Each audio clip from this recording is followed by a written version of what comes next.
Some grief does not arrive with death. It arrives with separation. And when that separation happens before a child has words, the body learns the grief long before the mind can name it. This episode is not about blame. It is about recognition. It is about a kind of grief many people carry quietly without permission to mourn. In many cultures and families, grief is acknowledged only when somebody dies.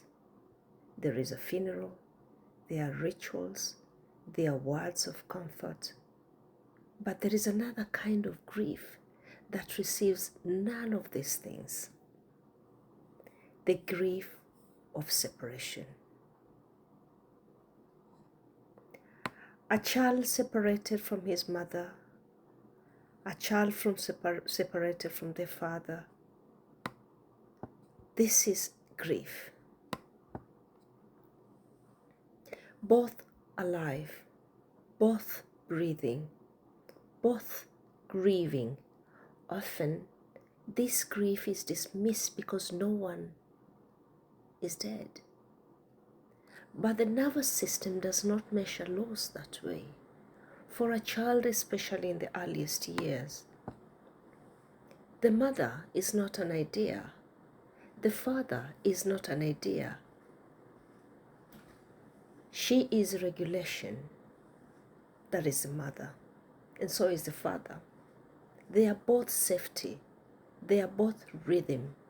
When that bond is broken too early, the child does not understand what was lost. But the body remembers that something was lost. That is why some people grow up with a sense of longing they cannot explain. A sadness without a clear origin. A grief without a story. Nothing is wrong with them. What they are experiencing may be grief that was never given language. For mothers, father, this grief is also profound. See, parents can grieve a living child.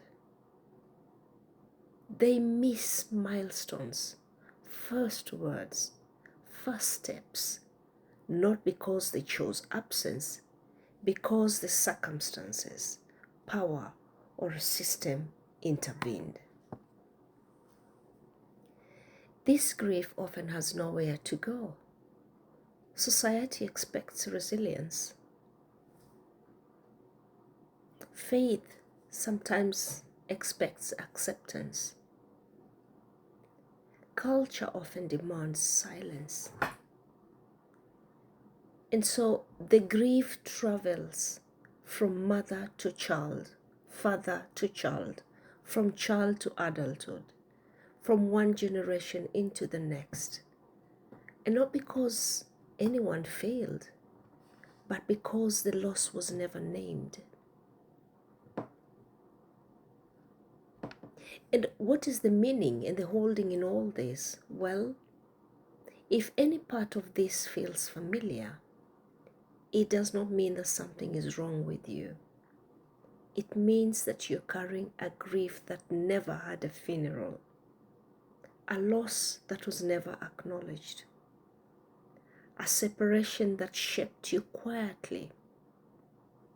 This podcast exists to name those spaces gently, not to fix them, not to explain them away, but to give them dignity.